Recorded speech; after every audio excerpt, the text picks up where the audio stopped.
ayah saya dia zaman apa tu Jepun dulu, dia cakap orang putih je. So dia suruh belajar English. Kebetulan pula masa tu saya dapat nak pergi ke luar negara juga. So saya ni pula tak tahu kenapa masa tu tak nak. Sampai hari nak register tu, saya pergi dengan air mata, derayan air mata yang bawa mak saya. Sebab saya masa tu dah bergaduh dengan ayah saya. Lari rumah. Oh, sempat lari rumah. Sempat lari rumah. Tapi sebab lari rumah kakak je. Mak dengan kakak saya cakap, budak ni dia menangis-nangis tak nak masuk. So dia orang advise kalau dia tak nak, jangan paksa.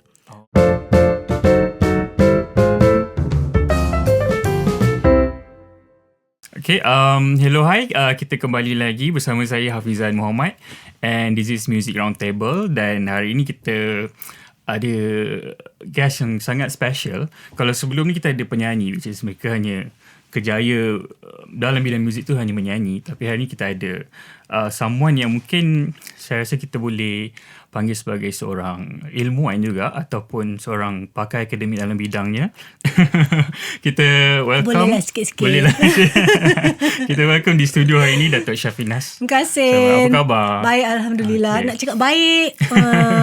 Okey lah dengan hidung sumbat sikit. Sore throat sikit. Tapi untuk Hafizan Muhammad saya hadir. Terima kasih kita ucapkan kerana sudi untuk kita spend insyaAllah dalam berapa masa yang ada ni untuk kita share dengan penonton tentang about your journey career dalam muzik lah. Okay, right. Saya nak start balik, kita start balik macam mana Syafinas bermula menyanyi dulu. Saya rasa Datuk Syafinas bermula pada usia yang sangat muda lah, belasan tahun. Sudah mendapat orang kata recording punya deal. which is big kan. Sebab saya nyanyi dari kecil. Saya kiranya daripada usia 9 tahun dah masuk radio, TV.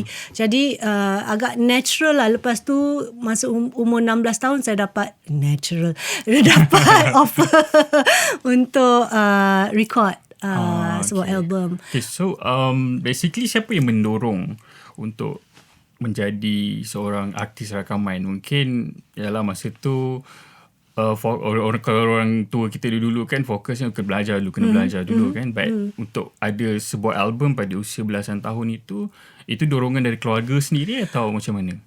Saya kira sebab keluarga saya memang minat seni. Mereka memang adalah abang main muzik, kakak menyanyi, menari, Jadi dalam keluarga saya menyanyi, muzik itu adalah biasa. Jadi ayah memang arwah ayah saya dan mak saya pun memang suka menyanyi, tapi nyanyi kat rumah lah. Dan diorang support saya dalam minat saya. Masa kecil ayah dah hantar pergi piano class, main piano, main elektron. Daripada kecil pun dah biasa menyanyi dekat sekolah, dekat kalau saya dari Batu Pahat, jadi dekat Dewan Jubilee Hall tu memang muka saya lah yang menyanyi. Jadi macam benda tu semula jadi natural. So maknanya bidang muzik dan nyanyian tu memang pilihan, like cita-cita ataupun mungkin ada cita-cita lain, tapi dia macam nak cakap cita-cita tu dia macam okay, nak cakap betul lah. Sebenarnya kalau kita kecil-kecil dulu, cita-cita nombor 1 doktor. Biasa kan. Lepas tu nombor 2 businesswoman, nombor 3 cikgu. Jadi it comes quite naturally untuk saya buat muzik sebenarnya, sebab dari kecil kan buat muzik. Walaupun cita-cita konon-konon nak jadi doktor tu sebenarnya ayah saya yang nak suruh saya jadi doktor, bukan saya. Tapi ikut je lah ikut. Dan nak jadi guru tu saya rasa macam 90% semua orang pun zaman-zaman tu bawah nombor 3 tu nak jadi cikgu. Jadi natural lah untuk saya jadi cikgu pula sekarang. Dan muzik tu memang dah dalam darah daging saya. Kami memang minat muzik, kami memang minat art. Jadi ayah saya tidak menghalang untuk saya pursue muzik. Cuma ketika saya habis SPM tu je ada isu sikit. Sebab walaupun daripada kecil ayah saya hantar saya pergi piano kelas, dia hantar saya pergi KL untuk menyanyi radio, untuk menyanyi di TV. Tiap-tiap minggu dia akan hantar saya untuk buat radio show lah. radio show. Okay. Sebab saya juga pengacara kanak-kanak lah masa tu. Okay. Jadi ayah memang supportive, mak pun supportive. Tapi cuma bila habis SPM, saya dapat offer untuk meneruskan pengajian dalam bidang bahasa Inggeris. Jadi yelah, biasalah orang tua punya pemikiran kerja kerajaan stable, yes, kan? Betul. Jadi dia kata you better go and do this. So you know, so ayah saya dia zaman apa tu Jepun dulu, dia cakap orang putih je. So dia suruh belajar English. Kebetulan pula masa tu saya dapat nak pergi ke luar negara juga. So saya ni pula tak tahu kenapa masa tu tak nak. Padahal saya sebenarnya suka bahasa. Saya jadi minat sambung bahasa. ke tidak? Sampai hari nak register tu, saya pergi dengan air mata, derayan air mata pergi. Tanpa terpaksa rela ke atau? Terpaksa, memang terpaksa. Yang bawa mak saya, sebab saya masa tu dah bergaduh dengan ayah saya. Lari rumah. Oh, sempat lari rumah. Sempat lari rumah. Tapi sebab lari rumah kakak je. Habis tu mak datang dengan kakak saya, paper registration form tu semua dia dah isikan. Saya cuma perlu sign saja. So pergi ke registration booth tu, mak dengan kakak saya cakap, budak ni dia menangis-nangis tak nak masuk. So dia orang advise kalau dia tak nak, jangan paksa. Okay. Jadi taklah saya jadi cikgu bahasa Inggeris. Jadi cikgu muzik pula. Okay. Macam mana pula boleh masuk ke study dalam bidang muzik pula? Saya masa tu entah kenapa memang nak buat muzik. Saya nak belajar muzik. Itu adalah selepas album SPM. Selepas album saya yang pertama, dia release kan? album saya yang pertama umur saya 16 tahun. Jadi okay, lepas 16 tahun tu saya sambung SPM. So saya memang berhenti sekejap. Habis SPM, saya fikir saya nak buat muzik. Memang cita-cita saya masa tu tak alih-alih dia nak jadi pemuzik pula. Tahulah budak-budak kan, kadang-kadang dia bertukar. Tapi macam saya cakap, muzik tu memang dah dalam darah daging. So somehow or rather dia memang dia ada di situ, dia sentiasa ada di situ kan, muzik tu. Jadi saya nak juga buat muzik. Bukannya ayah saya tak kasih, cuma saya dah dapat peluang untuk menyambung pelajaran dalam language tu, dan pada pendapat ayah saya, ia adalah satu kerja yang stabil. Itu je isu dia kat situ. Bukan dia tak kasih saya buat muzik, dia okey. So masalahnya juga masa tu di UiTM. Zaman tu bukan UiTM. Masa tu ITM je. Institute Teknologi Mara. So di ITM, muzik dia tidak semester 1 tahun 2 semester, how do you say, 2 intake. Tak, bukan 2 intake. Dia satu intake saja. Jadi habis SPM kita kena tunggu sampai the next year baru boleh baru boleh kita masuk muzik. So bila saya dah dapat untuk belajar bahasa Inggeris ni, TOEFL, TESOL, right? TESOL, yeah. TESOL. So dia dah dapat TESOL tu, ayah saya kata, pergi lah buat TESOL. Yang makcik ni tak nak pula, ngada-ngada tak nak buat. So tak nak buat sebab ayah saya fikirkan you have almost one year kan, what a waste of time kan. So pergilah buat. So dan mana tahu memang itu directionnya, dia kata kan. So tak nak degil, tunggu juga 1 tahun. So memang tak masuk. Pergi memang saya tak masuk tu, memang tunggu setahun. So dalam masa setahun tu saya enjoy jalan kaki, buat show lah, sebab saya sebenarnya aktif juga saya selalu dipanggil oleh RTM untuk menyanyi. Masa tu tak ada TV3 pun tak ada saya rasa. Maksudnya RTM je dah ada. menetap di KL atau masih di... Saya di Batu Pahat. Masih di Batu Pahat, tapi bila ada job tu... Tapi bila saya melarikan diri ke KL, lepas tu saya duduk di rumah kakak saya. Okay. Saya menumpang di rumah kakak saya dan buat show di situlah. Di situlah. Selepas itu barulah sambung ke ITM. Selepas tu baru sambung di ITM. Setahun selepas itu. Okay, right. Kita nak tahu adik-adik sikit. jangan ikut tau. Jangan ikut tau. Ikut yang mana yang okey tu ikutlah. Yang tapi saya rasa bila kita betul-betul nak, macam saya bila saya dapat masuk muzik, saya oleh kerana pertelingkahan di antara saya dengan ayah saya itu menyebabkan saya betul-betul nak prove pada dia, I can do this. You know, I am good at this. This is what I am meant to be, and this is what I'm meant to do. Jadi saya proof pada ayah saya. Dan Alhamdulillah sampai hari Alhamdulillah hingga hari ini. Saya tahu ayah saya walaupun dia dah tak ada, tapi saya tahu dia di atas sana dia bangga dengan saya. Apa yang you dah achieve hari ini. Okay, kita ke zaman kecil dululah kan. Kalau kamu kecil lagi kan? Masih kecil. Okay, siapa yang mungkin Datuk Syafina selalu dengar atau maybe admire any kind of songs or music artist? Saya rasa kan masa kita kecil-kecil ni, kita punya influence lebih datang daripada mak, ayah. Tapi untuk saya, kakak saya, abang saya. Macam abang saya, dia akan bawa balik Shack Attack. Wow. Music yang canggih-canggih, kadang-kadang jazz, Tania Maria, yang saya rasa orang sekarang pun tak pernah dengar kot. So, saya dari kecil dah dengar music sebegitu. Saya juga dengar yang lebih main maybe yang lebih komersial tu. Mungkin Anita Baker pun orang tak biasa kot untuk budak-budak kecil. Zaman-zaman kawan-kawan saya minat lagu-lagu pop, candy pop, right? Saya ni minat Anita Baker, saya dengar Vina Panduwinata, dan after that keluar Fairuz Hussein, Sheila Majid. Saya punya minat terdorong kepada muzik-muzik macam tu. So what's your favourite from Anita Baker? Because I love Anita Baker tu. Sweet Love, of course. Yeah.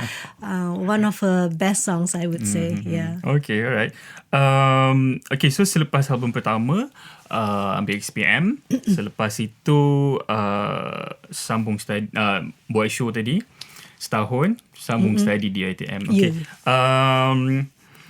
Sebagai ketika menyambung buat keputusan untuk sambung study itu, memang Datuk Syafina ketika itu memang dah ada in mind that you wanted to be seorang academician dalam bidang. Tidak. Okay, so tujuan menyambung study dalam bidang muzik itu kerana minat.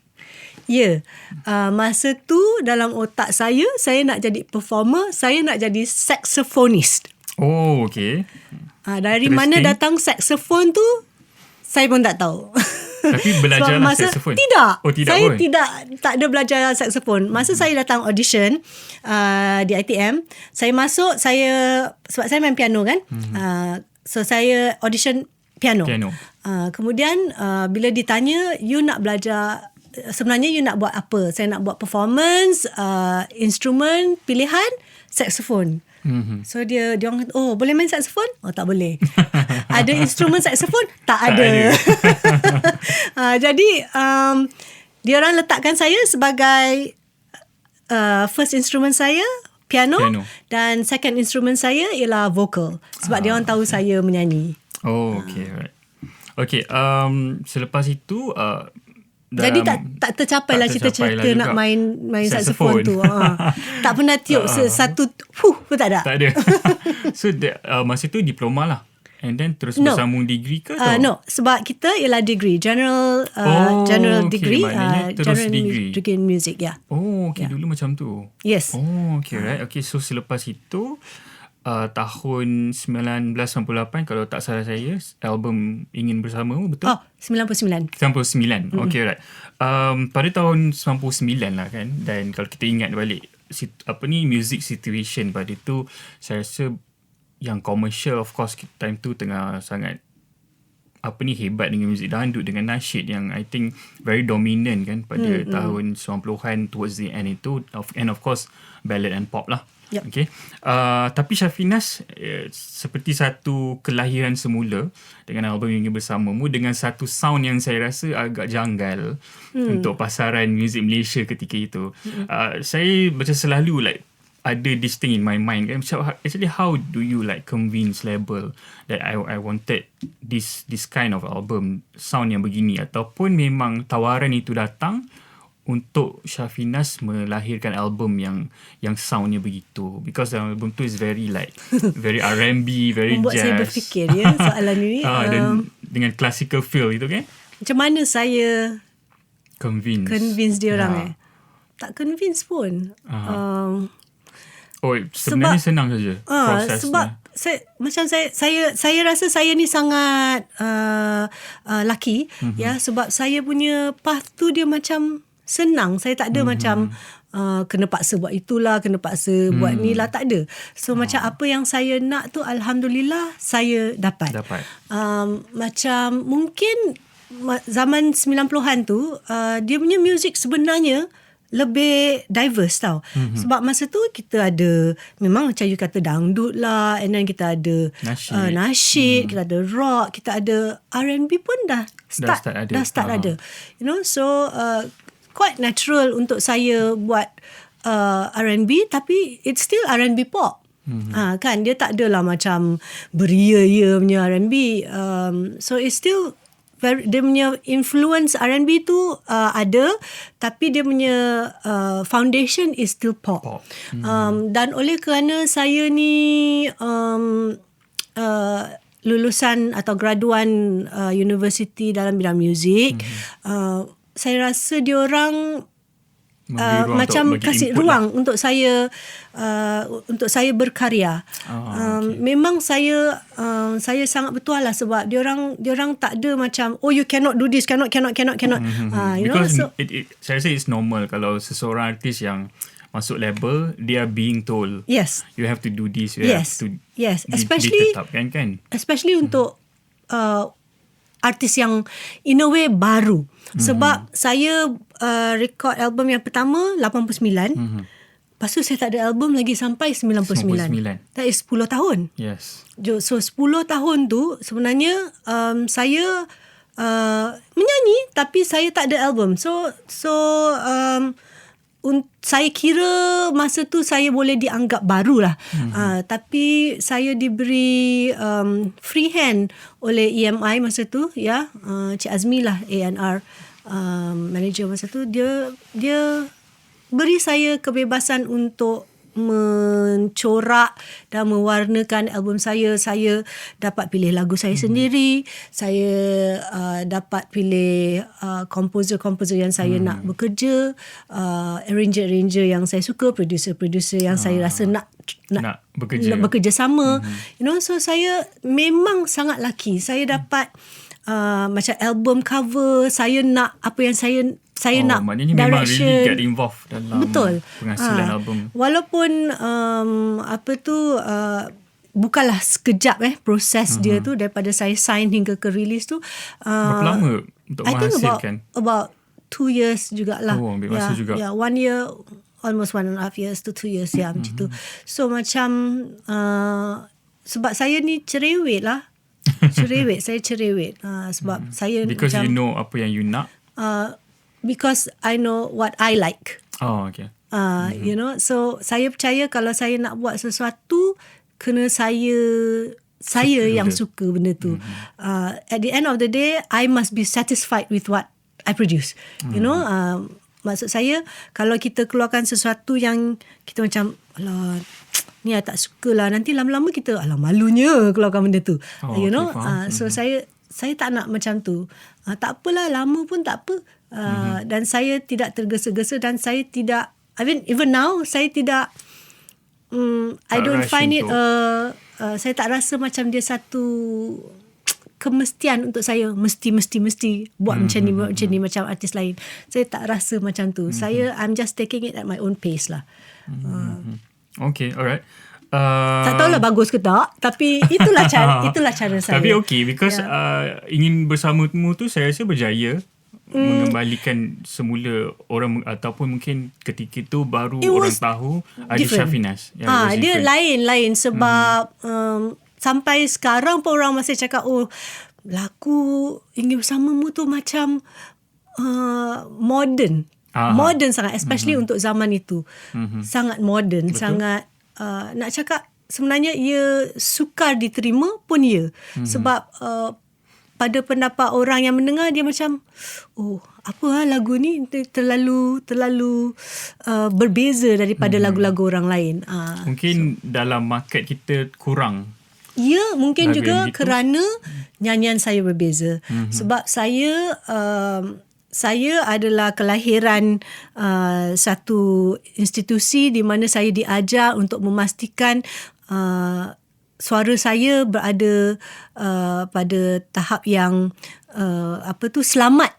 Masa kita menyanyi tu, kita perlu sentiasa make sure that the voice is healthy, kan. Okay. Jadi saya dan masa itu saya dah mengajar dah.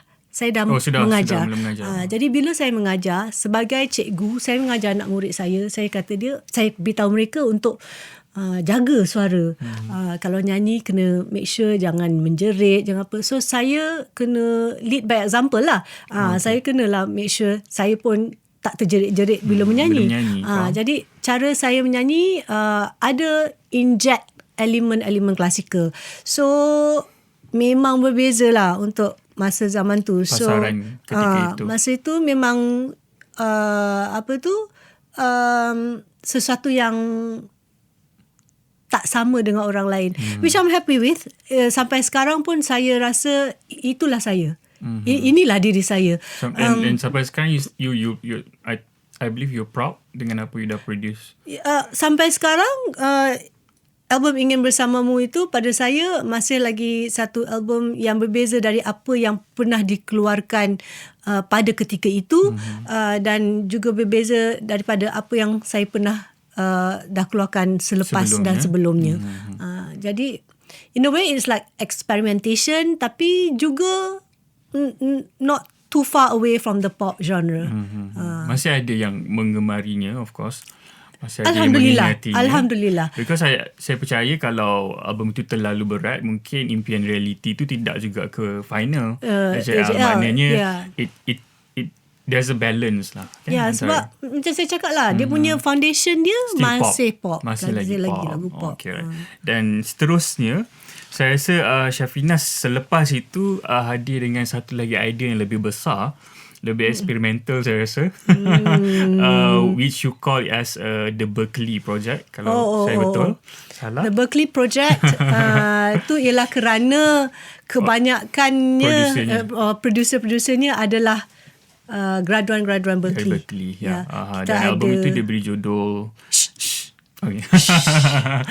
Kenapa dia beri judul? Itu adalah idea Azmi, Cik Azmi. Sebab dia kata it's supposed to be a hush-hush project. Okay. Dia bukan projek yang patutnya diketahui masa kita buat tu. Maksud tak patut diketahui tu? Bukan tak patut diketahui. Kita nak secret dululah. Okay, kononnya time tu. Sebab it's a tribute album untuk Datuk Ahmad Nawab. Sebab masa idea tu datang daripada Cik Azmi sebenarnya. Kita buat tribute album. Dia kata, so I kata okey lah. Sebab selalunya tribute ni orang selalu buat bila orang dah tak ada. Betul. Pada pendapat saya, kalau orang dah tak ada, kita baru nak buat tribute untuk apa ya? Dia pun tak tahu yang dia dihargai. So that's why I suka dengan idea tu. Sebab pada pendapat saya, kalau kita nak hargai orang, ialah masa dia tengah ada. But the idea of Ahmad merakamkan lagu Datuk Ahmad Nawab itself tu memang dari asal ni memang lagu Datuk Ahmad Nawab lah. Ataupun it's just a general to do a remake ke, and then baru came up with the idea. No. memang untuk Memang Datuk untuk Ahmad Datuk Nawab. Ahmad Ya, Nawab. tribute. Okay. Sebab tu kita ada lagu DAN, Datuk Ahmad Nawab. Ya. Okay. So lagu memang album tu kami tributekan untuk Datuk Ahmad Nawab. Ya, atas jasa-jasanya dan lagu-lagunya yang memang malar segar. Tapi bila kita nak buat tu, kita tak naklah buat biasa macam maksudnya sama dengan penyanyi yang asal. ada. So I can never compete with them. You know, katalah Khatijah Ibrahim ke Sharifah Aini ke DJ Dave ke Uji Rashid, I can never compete with them. Sebab kita pun dah biasa dengan muzik lagu itu dinyanyikan oleh mereka sebegitu. Tak mungkin saya boleh menyanyikan macam mereka. So oleh itu kita ambil pendekatan yang lain, kita buat muzik dia lain, kita garap dia cara yang berbeza. So biasa, ada orang suka, ada orang tak suka. So it's normal. So saya seorang yang sangat terbuka dengan criticism. Pada saya kritikan itu sekiranya ia membina, I will always accept it. Tapi kalau dia tak membina, saya buat pekat telinga je. Just buat tak tahulah. Saya memang macam tu orang dia. Okay. Tapi satu soalan lah mungkin boleh saya tanya, ketika album tu diproduce, because it sounded like dia bukan, orang kata kopi dia bukan like A to A, it's like A to C, mungkin A to B. Dia macam rinduku. It's a ballad which is you transform it to the like very R&B and hip hop punya infusion kan di dalam lagu itu. Begitu juga banyak lagu-lagu yang lain kan di dalam album tu. Datuk Syafina sendiri rasa pada ketika album itu diedarkan pada tahun 2000, betul? 2001. Okay. Pendengar kita ready ke for that kind of sound? Mungkin bagi saya, kalau saya ingat balik tahun 2000 tu, it sounded very forward kan. Tapi saya happy because saya sebagai seorang yang suka dengar lagu, saya rasa this is something kan, seronok. Umur awak berapa awak dah dulu tu? Umur saya dah banyak juga. Tapi masa tu sekolah lagi lah. Okay. So Datuk Syafina rasa masa tu pendengar kita ready ke untuk such transformation? Macam ingin bersamamu, I thought they were ready. But bila keluar I also thought they were ready. Tapi saya rasa saya maybe 10 years too far ahead. Tak apalah pada saya, kalau kita mengikut arus perdana, it's going to be very boring. Okay, art ni dia kena je ada orang yang lain. Dia kena je ada orang yang lain. Kalau semua orang buat benda yang sama, boring. Boring. Faham. So sama ada diterima atau tidak diterima, atau diterima separuh oleh separuh orang pun, pada saya okey. Sebab sekurang-kurangnya kita memberi ruang dan pilihan untuk pendengar. Macam Hafiz cakap tadi kan, you gembira. Okay, there's bound to be one person like you who likes it. Okay, so it's fine. Okay. Untuk saya okay. You know, macam saya cakap tadi, saya nak keluarkan sesuatu yang saya boleh banggakan. Sampai bila-bila pun saya akan kata tu tahun 2001. Tapi muzik dia macam itulah. Different from orang lain. So saya tak nak macam 2001 lama malunya. Saya tak nak macam tu. You know, so to me it's okay. Penerimaan itu adalah sesuatu yang subjektif. Ya, subjektif. Ada orang suka, ada orang tak suka. Kita memang tak boleh paksa orang untuk suka sesuatu benda tu kan. Betul. So and I'm happy I did it. Okay. Saya puas. Saya dapat bekerjasama dengan mereka-mereka yang sangat bagus, seperti Aubrey, Mac Chu, Jenny, Helen kan. Mereka ni Ahmad Izam. So ni adalah nama-nama yang besar yang memang orang-orang hebat dalam industri.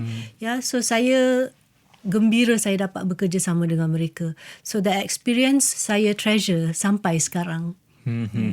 Okay. Dan selepas album She tu, Susah kan album ni? Susah. Saya pun macam susah lah nak album ni. sebut kan. Okay, dan selepas itu Syafinas dia mungkin memberi fokus itu lebih kepada menjadi seorang pendidik lah, seorang lecturer. Okay, dan dalam tempoh panjang tu, ada apa yang sebenarnya dalam bidang akademik itu yang membuat you rasa you are better there? Sebenarnya semasa saya keluarkan album Daripada Ingin Bersamamu pun saya dah mengajar. Oleh sebab tu saya punya masa sebenarnya saya tak ada masa. Saya memang tak ada masa. Saya bukan hanya mengajar di satu universiti tapi 2 kadang-kadang 3 universiti. Di samping tu saya buat seminar, saya buat memang banyak masa saya dengan mengajar. You enjoy? I enjoy teaching. Yeah. Mengajar ni memang kena ada passion. Kalau kita tak betul-betul passionate about teaching, saya rasa susah nak jadi cikgu. Sebab kerjaannya itu sangat stressful. Dan dia punya expectation tu sangat besar. Sebab kita sebenarnya mengajar orang, ya, kita mengajar anak orang. Dan macam saya sendiri mengajar orang menyanyi. When you get a talent, kita punya objektif adalah untuk memastikan bila dia keluar, dia juga boleh function sebagai seorang dalam society yang boleh give back. Ya, sama ada as a performer ataupun sebagai guru juga. Okay, so saya ambil berat. Saya sangat-sangat ambil berat tentang profession saya sebagai seorang guru. Sebab saya tak nak yang saya keluarkan tu nanti, saya student Syafinas. Tapi saya tak nak nanti hasilnya nanti saya macam album juga, alamak malunya malunya album ni, ataupun alamak malunya dia ni student I, so saya tak nak macam tu. So bila saya mengajar, I give 100%. Sometimes lebih dari 100%. Kadang-kadang bila saya mengajar, sampai sekarang pun kadang-kadang sebenarnya kalau it's 1-to-1 1 hour, student saya dapat 2 jam. Oh, extra hour. Extra hours, free of charge. I don't charge them. I don't charge the university. Sebab saya nak tengok hasil tu.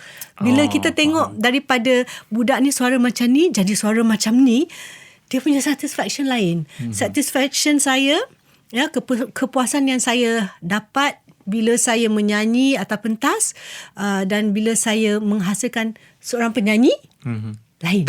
Sebagai cikgu lain. So dan saya the rush tu saya suka. Dua-dua. Okay, so dalam kesibukan kita menjadi pensyarah tu dalam masa yang sangat panjang tu kan, ada tawaran mungkin ataupun tawaran ditolak untuk merekod rakam album ke atau ada single? juga ada cuma tak menepati apa yang saya ingin ni. So saya tolak. Ya. Okay, beberapa kali lah pastinya. Ya. Jadi saya, dan itu satu, dan juga saya memang sibuk. Saya betul-betul sibuk. Ada juga kadang-kadang orang tanya, betul ke sibuk dia ni? Macam masa tu macam, betul ke you sibuk? Macam tak real je. But sejujurnya memang saya punya waktu penuh. Sebab saya mengajar di, for example satu universiti, satu hari katalah 6 jam, the next day another university pun 6 jam. So itu yang 6 jam yang mesti, for example, saya juga kasih extra classes, so kalau 6 kali 2 dah 12 jam. Dan kemudian saya kena travel ke tempat lain untuk mengajar choir pula, sebab saya juga mengajar choir di choir kebangsaan Malaysia. Saya juga mengajar di Permata, saya juga buat seminar, saya buat workshop. Jadi memang saya tak ada masa. Saya memang ketika itu fokusnya memang untuk kiranya tidur pun berdiri lah. Okay. Sebab saya dah biasa kot. Dah biasa kerja. Dah biasa. Jadi saya tak rasa benda tu membebankan dan saya tak rasa benda tu memenatkan. Dan lagipun you buat something yang you suka, betul? Ya, betul. I think saya salah seorang manusia yang sangat-sangat bertuah kerana dapat melakukan satu kerjaya di mana saya happy buat. Bukan tak ramai orang yang betul? Macam tu.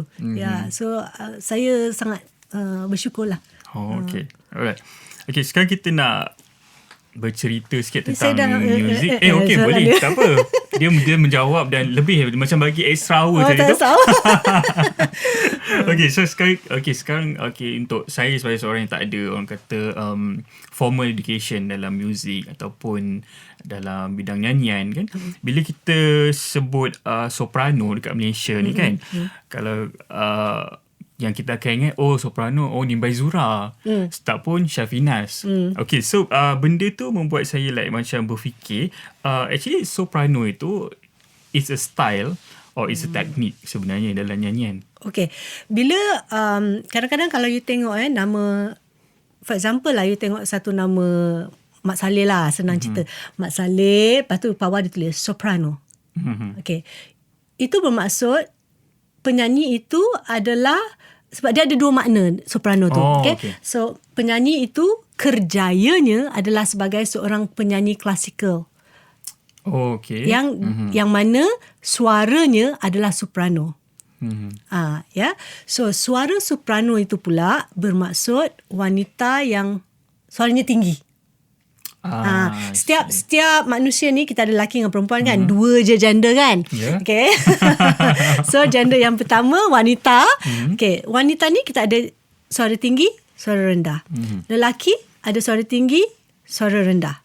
Okay. So kalau soprano adalah wanita yang bersuara tinggi, kalau contralto adalah wanita yang bersuara rendah. Kalau lelaki bersuara tinggi adalah tenor, suara rendah bass. Tapi of course tengah-tengah dia adalah so dia ada soprano, mezzo soprano, contralto, kemudian lelaki tenor, baritone, bass. Macam tu. Tapi ada pecahan lagi dekat dalam tu. Jadi itulah maksud soprano sebenarnya. So dia bukanlah teknik ataupun dia bukanlah style, tetapi dia adalah mungkin terms untuk clarify. Dia adalah term, ya, dia adalah term untuk menyatakan karakteristik suara manusia itu. Dan dia juga adalah satu career, iaitu seorang penyanyi klasikal. Okay. Ni ilmu baru ya. So itulah orang selalu tanya saya. So saya macam mana nak kasih dia faham, sebab kenapa dia ni soprano pula, dia ni kenapa alto, kenapa dia ni. So itu antara penjelasan yang paling mudah saya boleh berikan. Okay, so kita balik kepada perjalanan muzik career Datuk Syafinas. Klasikal dipilih sebagai your forte, kalau boleh saya cakap macam tu. Itu macam mana nak cakap? Ataupun mungkin boleh share dengan kita macam mana actually music classical tu boleh macam ada dalam diri saya. Of course saya ni dilahirkan dalam music pop. Ya. Mak, ayah, kakak, abang semua dengar pop. Basically it's just pop. Pop music means popular music. Yeah, popular music tu bermaksud it can be jazz, can be rock, it can be pop music, ballads, dangdut or whatever. Yeah, so saya dibesarkan dengan muzik sebegitu. Tetapi bila saya belajar piano, saya, sebab dia punya syllabus bila kita belajar piano ialah classical, western classical. So bila kita tu yang kita belajar Mozart lah, Beethoven lah, whoever else, Wagner lah, ya. So kita akan belajar all this classical music. So bila kita main piano, so daripada saya kecil, saya start dengan elektron. Elektron tu tahu Elektron tu adalah dia macam piano. Okay. Tapi dia ada kaki, dia ada kaki, yang ada, dia ada dua okay, tangan macam tu. Ya. So saya start dengan instrumen tu dulu. Ya. Kalau zaman dulu kita panggil organ, tapi sebenarnya dia elektron. So kita itu lebih kepada music pop saya main. Tapi bila saya berusia 10 tahun, saya bertukar kepada instrumen piano. Saya bermain didedahkan dengan lagu-lagu klasikal barat. So lagu klasikal barat itu tidak asing untuk diri saya dari kecil. Tetapi hanyalah muzik-muzik instrumental. Bukan muzik-muzik yang bernyanyi. So bila saya masuk UiTM, kan tadi saya cakap instrumen kedua saya adalah vokal. So bila saya masuk kena nyanyi vokal di ITM, dia kasih lagu klasikal. So saya macam lagu apa ni? Apa muzik ni? Lagu klasikal biasa dengar, tapi ni lain, cara nyanyi dia lain. So bila kita dah buat benda tu untuk 4 tahun, kita jatuh cinta sebab saya sukakan cabarannya. Muzik klasikal ni dia punya cara nyanyian dia berbeza, dan dia sangat mencabar. Dia punya range sangat besar. So dan cara penulisan muzik dia tak sama dengan cara penulisan muzik pop. So ianya adalah sesuatu yang sangat-sangat mencabar diri saya sebagai seorang pelajar dan juga seorang penyanyi, and I like that challenge, so saya memang tersuka terjatuh cinta dengan muzik ini. Dan tapi sebenarnya orang tak faham bila orang cakap menyanyi, belajar nyanyi tu, sebab saya selalu ditanya, kenapa orang nak belajar nyanyi? Misalnya lah ada artis-artis sekarang ramai yang belajar dengan saya. So dia macam orang-orang luar katanya, kenapa dia perlu belajar? Kan dia penyanyi, suara dia dah sedap. Tapi apa yang dia tak faham adalah saya mengajar artis-artis ini teknik nyanyian, di mana saya mengajar supaya mereka boleh menggunakan suara itu sampai bila-bila. So macam tadi kan saya dah cakap, saya nak pastikan suara itu selamat digunakan. Suara itu the longevity ataupun keboleh pakaian suara itu sampai ke akhir nyawa. Kan, jadi dia ada teknik-teknik tertentu yang untuk memastikan kita menyanyi, misalnya nak menyanyi nada tinggi tu kita tak payah jerit, tapi kita boleh nyanyi dengan menggunakan satu teknik sekuat jeritan, tapi lebih mudah daripada itu. Dan lebih merdu daripada itu. Jadi itulah yang saya ajar pada mereka. Saya bukan ajar mereka menyanyi sebenarnya. Kalau artis-artis yang profesional ni, saya bukan ajar mereka menyanyi. Saya ajar mereka teknik. Saya memudahkan cara mereka. Sebab kadang-kadang diorang masuk studio kan, diorang produce a particular sound. Lepas tu kita macam, sedap lah bunyi ni. Lepas tu dia macam mana nak hasilkan bunyi ni lagi. So, sebab bila dalam studio kadang-kadang you boleh pemahaman itu, diorang macam masuk studio, diorang macam boleh buat nyanyi tu berkali-kali sampai dia suka apa bunyi yang dia suka tu. Tapi bila dia dah dapat bunyi yang dia suka tu, kadang-kadang dia macam macam mana tadi hasilkan bunyi tu. So dia orang tak tahu. So they come to me, dia datang kepada saya, cikgu, saya buat macam ni lah, macam relax je masa tu. Kenapa macam mana saya boleh? So saya bantu mereka untuk dapatkan balik caranya. Jadi saya bantu mereka untuk memahami instrumen mereka. Okay. Apa soalan ni tadi Tapi betul lah, tak apa. Jawapan tu, jawapan tu saya ada soalan yang berkait actually. Few years back saya berjumpa dengan Kak Mitch Omar. Dia share yang macam ada satu time dia dah tak ada rasa dia boleh menyanyi, dan dia kata dah tak ada keyakinan. Lepas tu saya tanya kepada dia struggle itu seperti apa, dan dia jawab dengan persoalan, which is sebagai seorang penyanyi, apa yang you kena ada? Which is saya jawab suara lah. So dia kata pada saya, kalau suara tu dah tak ada, apalah yang ada pada akak ni?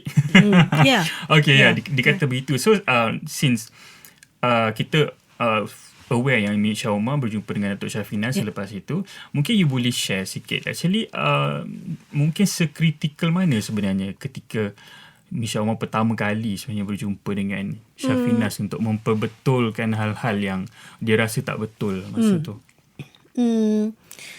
Sebenarnya kan bukanlah dia tak boleh menyanyi, tapi dia tidak rasa puas dengan apa yang dia boleh hasilkan, dan dia bila dia nak menyanyi tu dia rasa susah.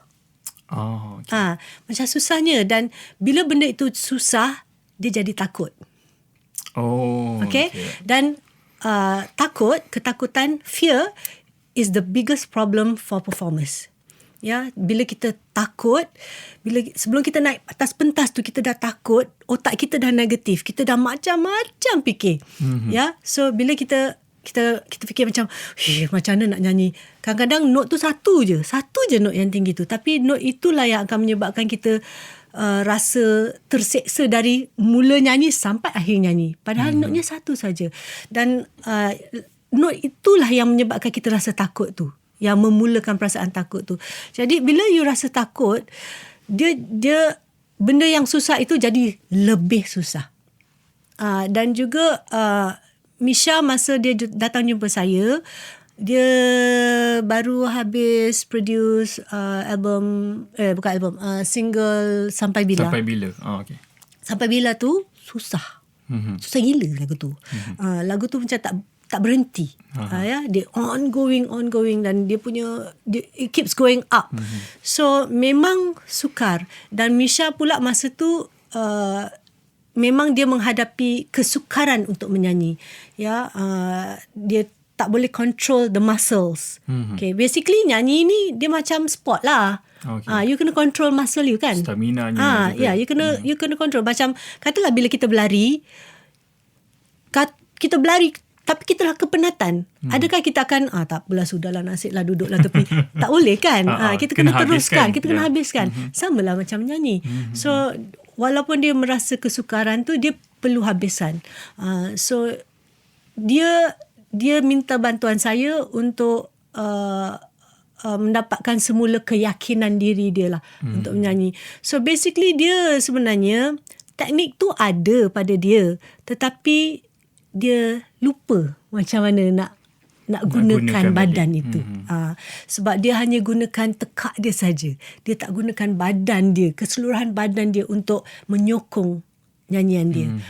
So awareness of the body and how the body can help you to produce sound tu sangat penting. Okay. Dan selepas itu she keep improving lah. Ya, sebab Misha ni satunya dia rajin. Dia bukan satu side je yang kena kerja kuat. Dia tak boleh cikgu je yang bekerja untuk anak murid tu. Tak boleh. Anak murid tu sendiri perlu bantu diri dia. So dia kena nyanyi ni dia susah tau nak ngajar, sebab instrumen tu tak nampak. Kalau piano macam ni, drum ni bolehlah saya ketuk tangan pegang macam ni, ketuk macam ni lah, Okay. Tapi kalau vokal tu susah sebab dia tak nampak instrumen. So sebab tu saya masa mula-mula saya memperkenalkan instrumen vokal tu, saya akan explain, saya akan tunjukkan apa itu vocal folds, macam mana rupa dia letak kat mana, and then bila bernafas apa yang berlaku. Saya explain anatomi badan, tubuh badan tu, apa sebenarnya yang berlaku. Jadi bila dia faham, macam ni. Jadi bila kita cakap tu, tak adalah saya bercakap macam saya tengah bercakap dengan construction worker. Faham tak?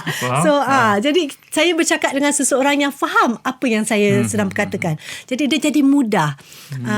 Jadi bila saya explain pada Misha, okay Misha, you buat exercise ni macam ni, this is for this. And then bila you buat ni, make sure you punya, for example, lidah you macam ni, atau langit-langit you macam ni. Dia balik rumah, dia akan buat, dia practice. Dia practice lah, whatever lah yang saya suruh dia buat tu dia akan buat. Nanti sebelum datang dia practice juga, bawa kereta practice, duduk luar rumah saya, dia praktis dulu. Kadang-kadang dia kata, kadang I nangis dulu kat dalam kereta, lepas tu baru I masuk rumah you. Okay, tak apa. Macam tu. Sebab Misha ni dia kememeh. Tapi dia punya nak tu, keinginan dia tu sangat tinggi. So itu yang menyebabkan dia, sebenarnya apa yang saya bantu untuk mereka atau Misha ialah saya berikan dia semula keyakinan dia. Sebab itu yang hilang sebenarnya sebetul-betulnya. Okay, right. Cikgu vokal ni sebenarnya dia psikiatris juga. Pada masa yang sama dia boleh membangkit semangat juga. Supaya tidak putus asa student-studentnya. Betul. Kita kena beri mereka vibe positif tu. Okay, right. Kita nak cakap balik pasal muzik klasikal di Malaysia ni bukanlah terlalu besar ataupun sangat kecil. Dan orang mungkin orang pun tak faham sangat kan, because kita pun tidaklah ada satu, orang kata, pattern pendidikan muzik yang sebegitu untuk secara umumnya lah untuk semua kan. Jadi saya rasa mungkin cara terbaik untuk kita memberi ruang yang sama untuk muzik klasikal ini diperdengarkan secara umum menurut Datuk Syafinas. Maksud saya yang semua orang, mungkin satu hari nanti mungkin kita boleh tengok semua orang boleh enjoy muzik klasikal. Ada ke cara yang boleh mengkomersialkan? Saya rasa apabila kita tidak tahu, kita tak suka. Betul tak? Okay. Bila kita misalnya makanan, kita tak pernah makan katalah satu makanan bangsa asing. Kita tak pernah. Kita nak makan macam, tak nak lah, tak sedap lah. Kita tengok rupa pun kita tak nak. So kita kena pastikan orang tu biasa dengan benda tu. Barulah dia akan jadi sedap makanan tu. Is it the mindset juga? Yes, pada pendapat saya, it has to start from school, dari kecil. Kalau kita nak industri kita berkembang dan kita nak industri kita besar, misalnya lah kita tengok muzik di sebelah je lah, Indonesia. Macam-macam ada kat situ. Walaupun dangdut itu paling besar, tapi diorang masih ada jazz, diorang masih ada R&B, diorang masih ada klasikal. Semua ada. Diorang ada pop, semua ada. You know, diorang sedar. They celebrate all kinds of music. Macam kita very kita picky. Kita nak yang itu saja. Dan lagi satu, media kita tidak membantu dari aspek itu. Kan macam media kita akan kata, orang tak nak lah. Tapi you ingat kalau you mainkan lagu tu 10 kali satu hari, daripada tak sedap jadi sedap. Betul?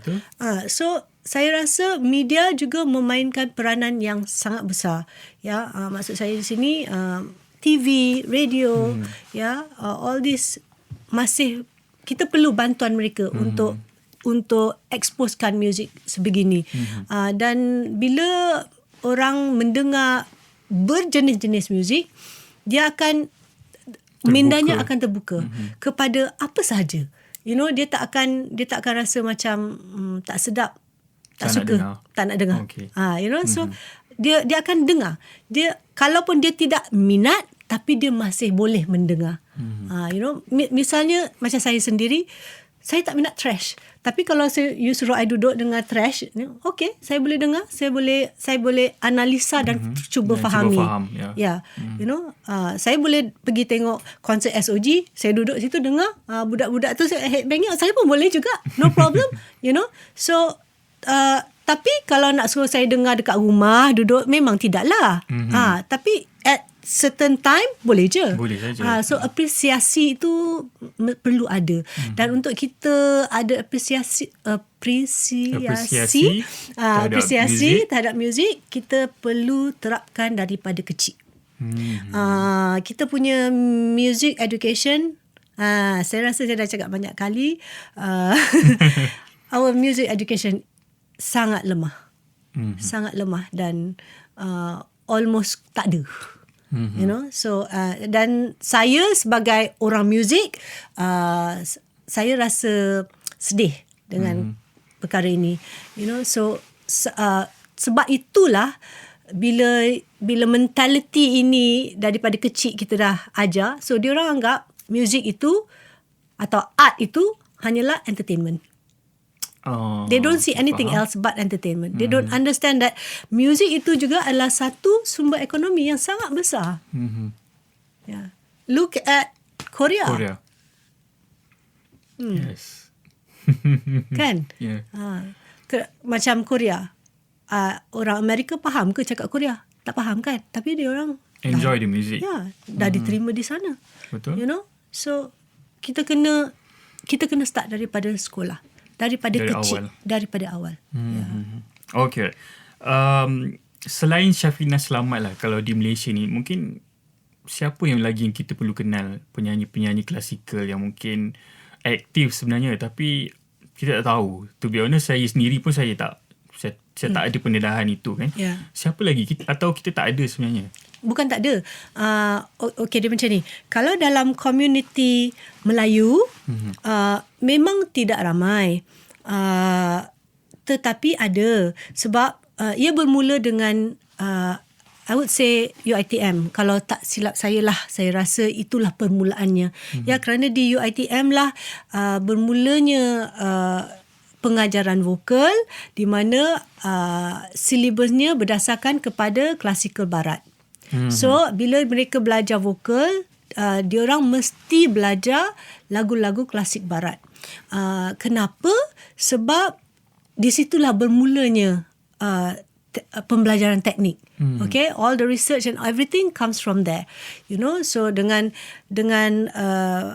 genre music tersebut, dia punya style of singing dengan dia punya repertoire dia menginginkan seseorang penyanyi itu menyanyi dengan teknik yang baik in order for them to sing well like that.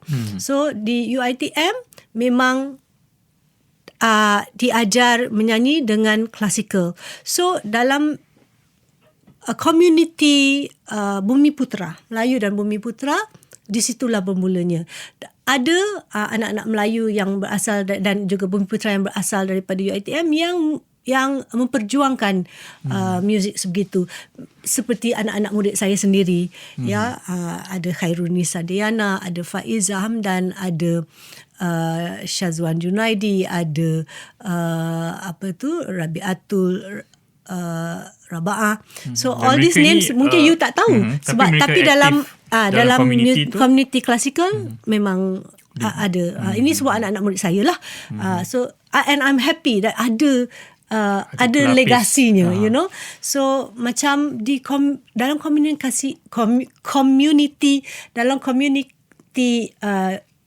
Cina, muzik klasikal itu biasa.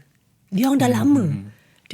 Dia orang ada ramai penyanyi-penyanyi yang memang memperjuangkan muzik klasikal barat. You know, ada Cecilia Yap, ada Mak Chiho, ada banyak-banyak lagi lah nama ya yang kiranya nama-nama besar dalam bidang muzik klasikal di Malaysia ini. Tapi kebanyakannya adalah dari bangsa Tionghoa lah. Okay, right. Mungkin kita boleh check out all the names yang selepas ni kita boleh check lah nama-nama yang mungkin Datuk Syafina dah sebut tadi kan, because mungkin kita tak pernah tahu atau lebih tepat tak pernah lah nak ambil tahu because it's a classical music, but I think everyone kita perlu celebrate semua kan, bakat-bakat especially. Kita perlu celebrate semua penyanyi dan semua jenis muzik. Ya, kita kena appreciate. Suka adalah satu perkara yang berbeza dengan appreciate, menghargai. Dan menyukai adalah dua perkara yang berbeza. Yeah. Okay, right. Okay, so kita bercerita pasal lagu baru pula. Lebih kurang 2 tahun sudah ada release sebuah single Persis Salju. Kenapa mengambil masa sebegitu panjang dan lama selepas yang terakhir itulah 2001 dan 2019, is it? Persis Salju atau 2021? 2 tahun lepas. 2 tahun lepas. Dia 24, 22. 2022. Betul kan? 22 kan? 21. Oh, 21. Dia orang kat dalam.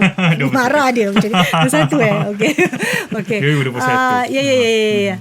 Sebab saya rasa saya record lagu tu 2011. Oh, lagu tu telah dirakam pada tahun 2011. Betul. Oh, okay. Saya record tahun 2011. Lepas tu macam saya cakap lah, sibuk. Sibuk. Tidur pun memang berdiri. Jadi memang tak ada masa untuk diri saya sendiri sebab pekerjaan saya memaksa saya untuk mendahulukan orang lain. Sebab saya I'm more of a think tank, di mana saya kena fikir untuk memastikan benda tu berjalan. Kalau saya tak fikir, benda tu tak jalan. Jadi saya kena make sure that benda tu berjalan dengan lancar. Jadi itu yang menyebabkan bila saya nak keluarkan hasil tu lambat sangat. Dan generally saya ni memang slow lah, buat kerja pun memang slow lah. Jadi itu yang lambat. Memang saya nak keluarkan Persis Salju tu awal. Tetapi dari 1 tahun ke 1 tahun ke 1 tahun saya nanti dululah, tak sempat lah. Kalau sebab kita tahu bila nak keluar nanti nak kena promote, nak kena ni, nak kena tu, nak ni, banyak benda banyak benda. Nanti kalau menyusun. Buat ni tak boleh pula sebab kerja ni tengah ongoing.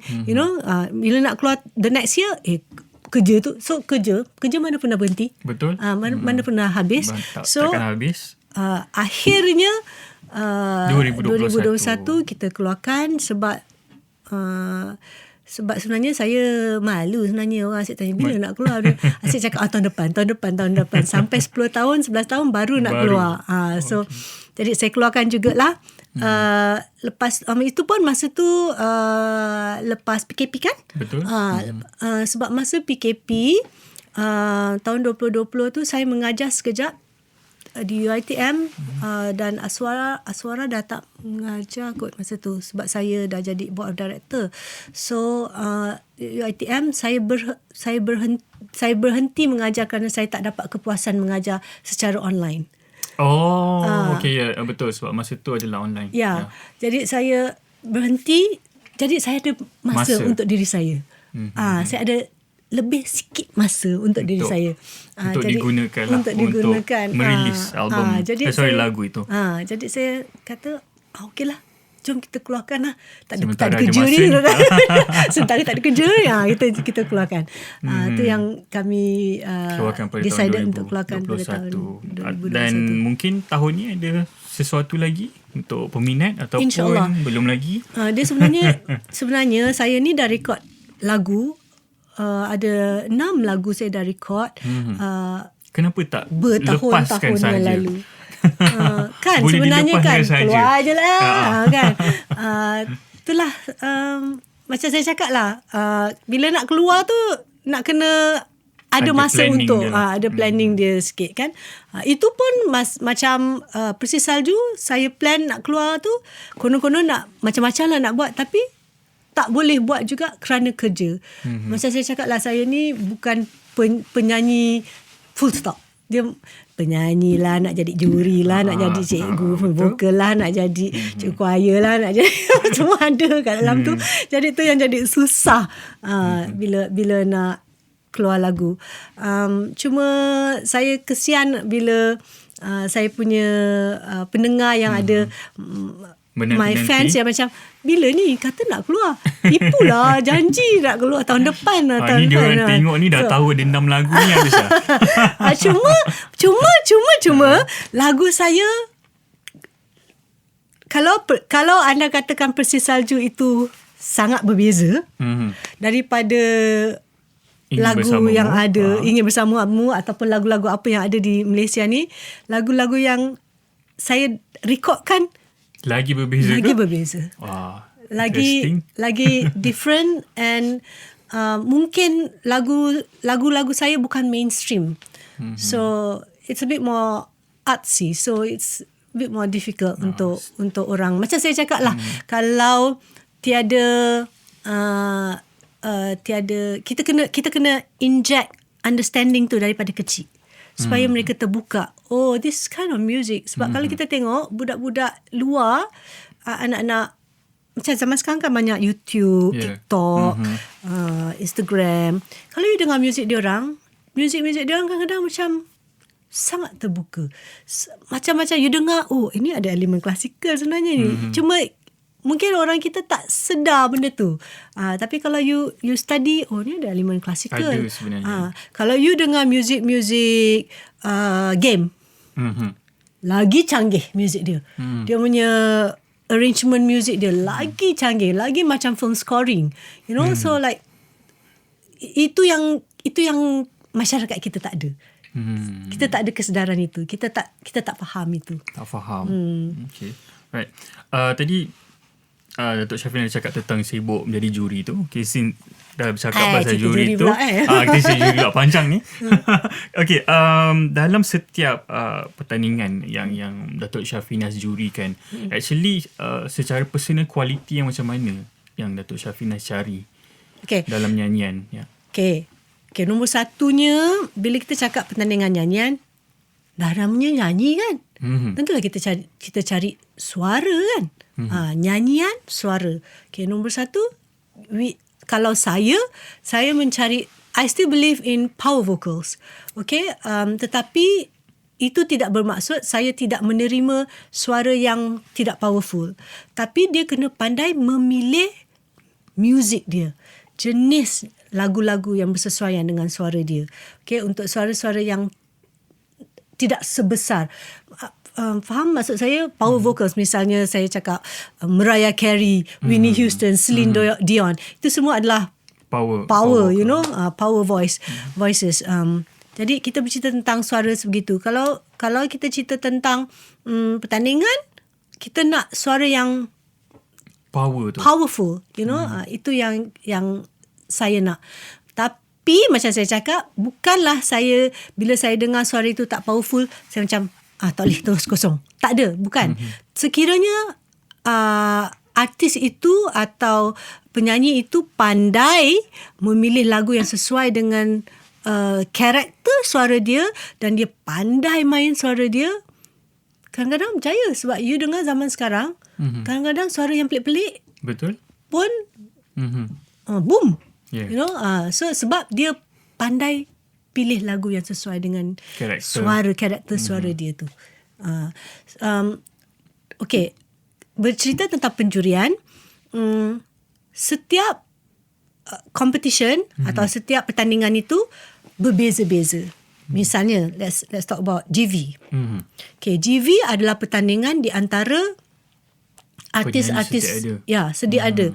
Artis-artis macam at one time dia artis-artis yang dah lama tak nyanyi, kan, kemudian jadi penyanyi yang memang tengah current, memang penyanyi yang kiranya tiap minggu pergi show.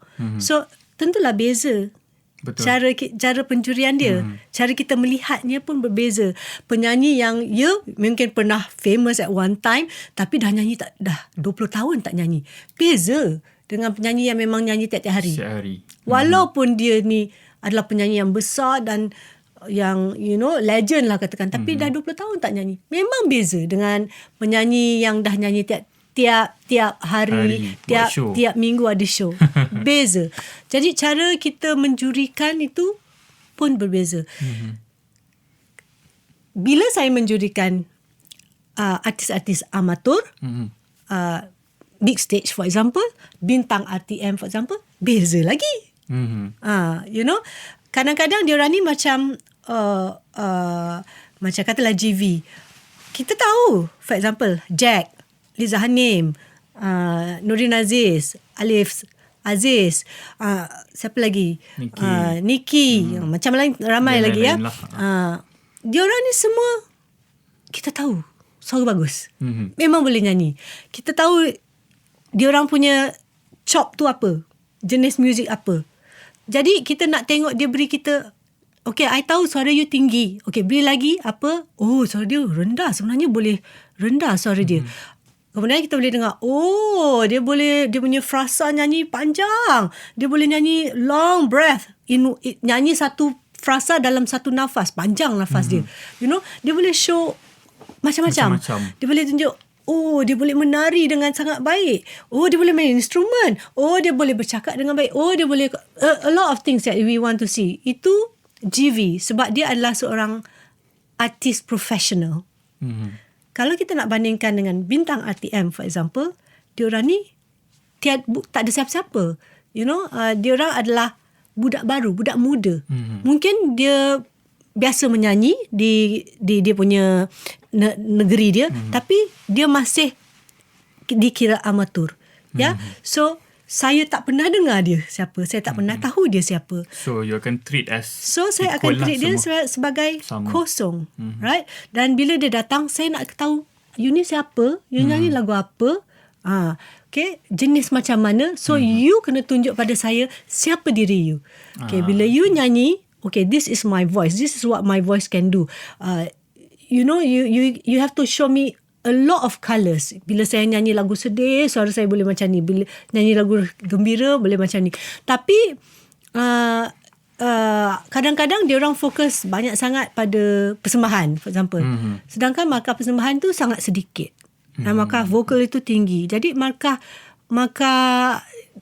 keseluruhan jadi kecil. Jadi dia beza-beza, different competition lain lah cara penjurian dia. Tapi masih at the same time vokal nombor 1. Masih melihat yang pertama sekali vokal potensi nombor 1. vokal lah. Ya. Okay, right. Okay, ini mungkin soalan terakhir saya untuk hari ini. Penat lah tu. Sebab dah soalan yang ke-20. Tapi okay, kita enjoy. Okay.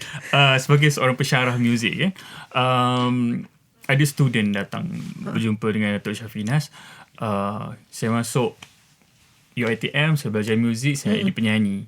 Macam mana saya boleh jadi penyanyi yang berjaya? Tak ada template. Template tak ada. Tetapi apa yang saya boleh nasihatkan adalah kerja kuat, never stop learning, percaya diri, kenali diri sendiri, siapa anda sebagai seorang artis. Sebab bila, especially untuk artis-artis baru ya, dia senang di sway. You know, bila dia masuk industri, so dia jumpa satu orang yang melincung sikit, besar, dia cakap, engkau ni jangan nyanyi macam ni lah, engkau nyanyi macam ni, macam ni. Dia pun ikut. Recording company kata, nyanyi dangdut. Dangdut. Kejap lagi, janganlah rock ni. So dia tak ada jati diri. Itu bahaya pada saya. So dia kena cari diri dia sendiri. Siapa dia? Itu penting. Itu penting. Tapi macam saya cakap tadi, tak ada template. Saya tak boleh kata you buat ni mesti you akan berjaya. Saya tak boleh cakap itu. Lagipun kejayaan di mata orang berbeza-beza. Apa itu definisi berjaya? What is success? Untuk some people, dapat bangun pagi, dapat bangun daripada katil, itu adalah satu kejayaan. Untuk seorang penyanyi, dia dapat show tiap minggu, itu satu kejayaan untuk dia. Untuk satu penyanyi lagi, popular, satu kejayaan. Ada seorang penyanyi, dia buat lagu, dia satisfied dengan apa yang dia buat. Itu satu kejayaan untuk dia. So definisi kejayaan itu sangat berbeza from one person to another. So what is success to you? Terpulang kepada percaturannya jugalah kan. Ya. Apa yang anda kejar? Kalau anda kejar glamour, carilah glamour tu. Kalau anda kejar glamour, maka ini bukanlah satu kerjaya. Okay? So ini hanyalah satu kerja untuk you, sebab you nak glamour je. Untuk saya, ini adalah satu kerjaya. Ini adalah periuk nasi saya. Ini jelas tempat saya cari makan. So it's a kerjaya. It's not a kerja. You know, kerja bangun pagi pergi kerja. Balik kerja dah. Esok rutin yang sama. Tak, ni tak. Sebab I'm passionate. You have to have passion to make this a career. Okay, banyak lagi yang kita nak bincangkan bersama dengan Dato' Syafinas untuk episod yang pertama ini. Setakat ini saya Hafizan Muhammad mengurusi Music Roundtable dan kita jumpa di bahagian yang kedua bersama Dato' Syafinas.